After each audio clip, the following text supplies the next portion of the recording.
Les amis, bienvenue dans cette nouvelle vidéo. Aujourd'hui, on répond à la question fatidique, peut-on gagner de l'argent avec un club de football? Alors on entend souvent que les clubs de football sont déficitaires, qu'il est impossible de gagner de l'argent avec un club de football, et pourtant, on voit partout dans le monde des propriétaires richissimes et des fonds d'investissement racheter des clubs de football, notamment en Ligue 1. Alors parfois, on entend même qu'il est difficile de gagner de l'argent dans le football. Alors pourquoi acheter un club de football? C'est justement ce qu'on va décrypter dans cette vidéo. On va découvrir si ça vaut vraiment le coup d'acheter un club de football.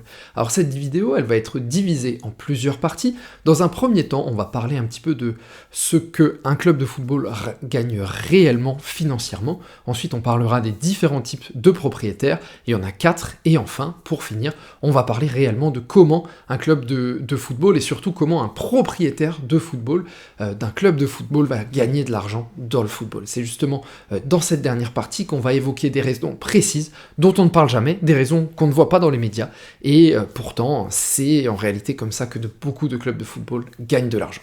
On rentre tout de suite dans la première partie. Alors pour commencer, il faut décrypter un petit peu combien un club de football gagne. Alors faut savoir qu'en 2022, le chiffre d'affaires de Manchester City, il était de 644 millions d'euros. C'est le club le plus riche du monde en termes de chiffre d'affaires, et le 20e club le plus riche, c'est Aston Villa, avec un chiffre d'affaires de 200 millions d'euros. Si on regarde, en réalité, c'est très loin d'une entreprise du CAC 40. Par exemple, L'Oréal déclarait en 2021 un chiffre d'affaires de 32,28 milliards d'euros. Donc le football génère de l'argent, 600 millions d'euros, c'est déjà beaucoup pour ces clubs, sans aucun doute, mais on est très loin d'une entreprise du CAC 40. Alors c'est important de le rappeler pour mieux comprendre le contexte, et surtout, ce qu'il faut rappeler aussi, c'est qu'ici on parle de chiffre d'affaires. Le chiffre d'affaires, c'est l'ensemble des revenus générés par un club. Mais cela ne veut pas dire que à la fin de l'année, il leur reste 600 millions d'euros. Ça, c'est la marge, le revenu, combien ils vont avoir réellement. À titre d'exemple, le PSG, c'est le 6e club qui gagne le plus d'argent dans le monde, donc qui génère environ 500 millions d'euros de revenus par an, mais en réalité, il y a eu 300 millions de pertes récemment qui ont été déclarées à la DNCG.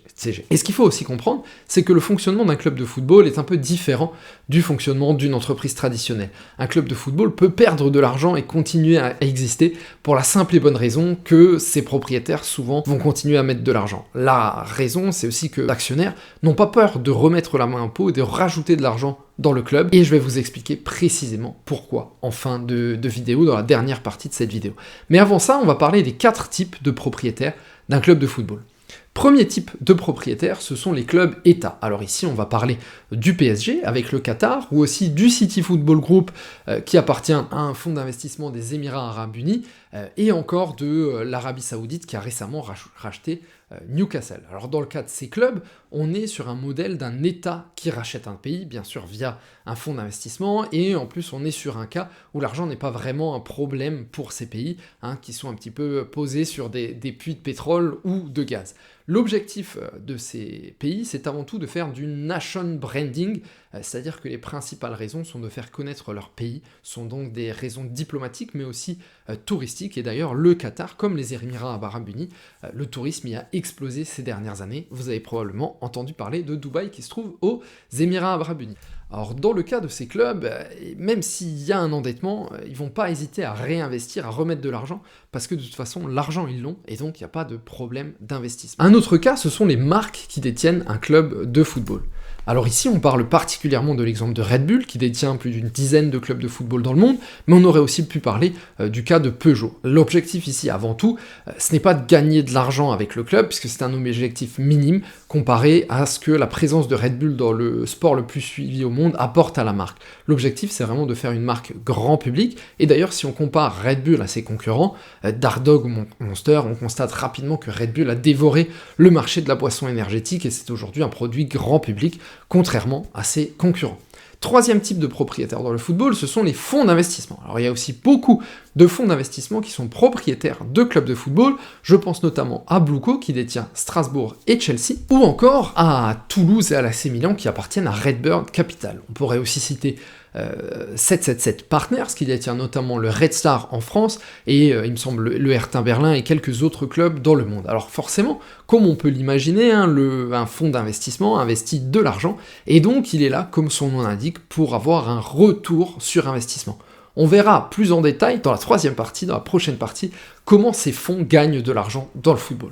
Et enfin, il y a un quatrième type de propriétaires, ça ce sont très souvent des entrepreneurs, ce sont simplement des propriétaires privés qui détiennent un club de football. C'est le cas dans de nombreux clubs français, on peut penser à Valdemarquita qui détient le FC Nantes, à la famille Nicolin, ou encore à Brest ou à Reims qui sont détenus par des propriétaires privés qui sont des entrepreneurs. Alors en général, ce sont des entrepreneurs qui ont fait fortune dans l'entrepreneuriat traditionnels et qui réinvestissent leur argent dans le football, et bien sûr qui ont eux aussi différentes raisons d'investir leur argent, et c'est ce qu'on verra dans la partie suivante qu'on démarre dès maintenant. Alors comment un propriétaire peut-il gagner de l'argent dans le football? Alors la première raison, c'est de valoriser ton club. Alors quand tu achètes un club, une stratégie, c'est de gagner de l'argent puisque tu vas valoriser ton club en le développant. Un exemple très simple, c'est un club que tu vas acheter en Ligue 2 et que tu vas faire passer en Ligue 1 et qui vont donc intrinsèquement plus d'argent en cas de revente.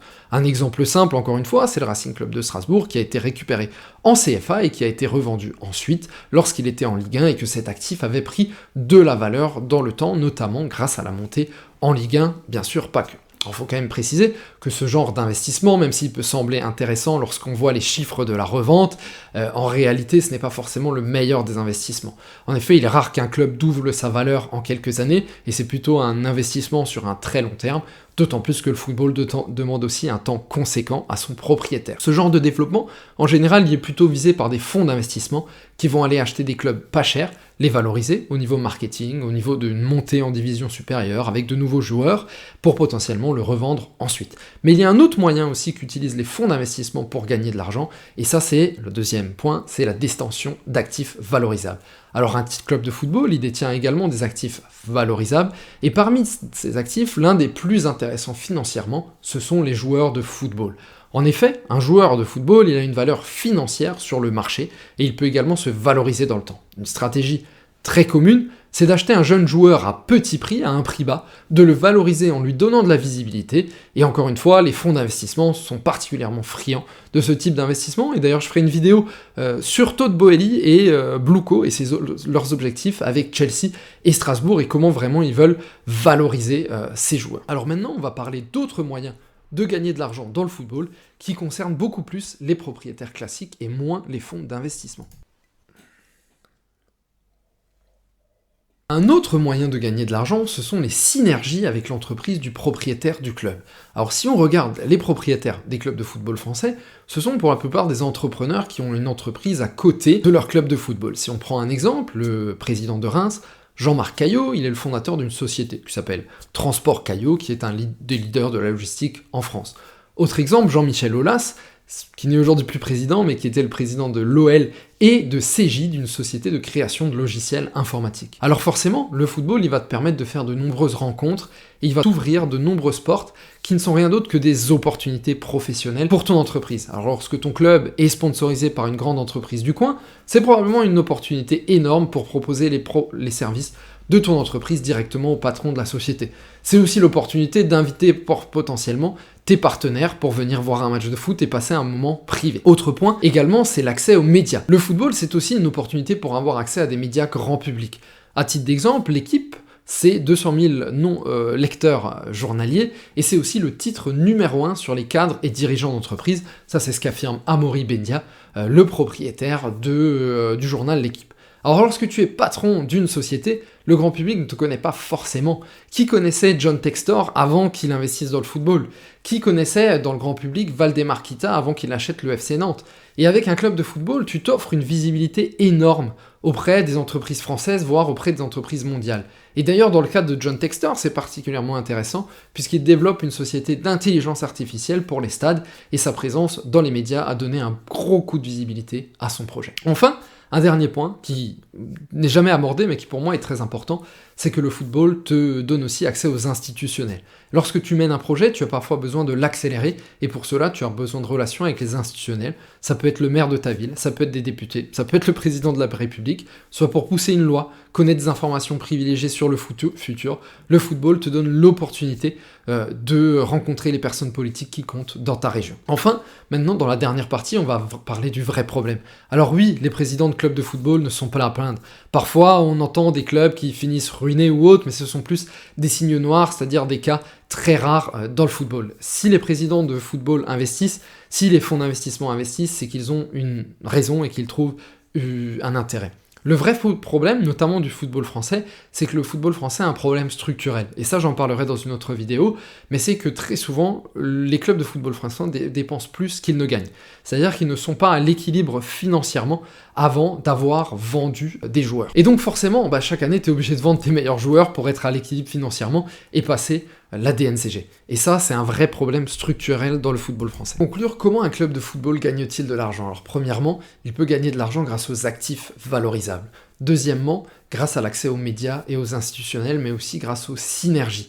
Enfin, il détient, qu'un club de football, un actif qui prend de la valeur. La vraie question aujourd'hui, c'est vraiment, certes, les clubs gagnent de l'argent, les propriétaires gagnent de l'argent, mais est-ce que vraiment on est en train de construire un système structurel dans le football français? Enfin, il y a un dernier point aussi, c'est que les clubs de football augmentent chaque année leurs recettes. Et tant qu'ils vont continuer à gagner plus chaque année, les clubs vaudront toujours plus, les joueurs vaudront toujours plus, et cette croissance va continuer à exister dans le football.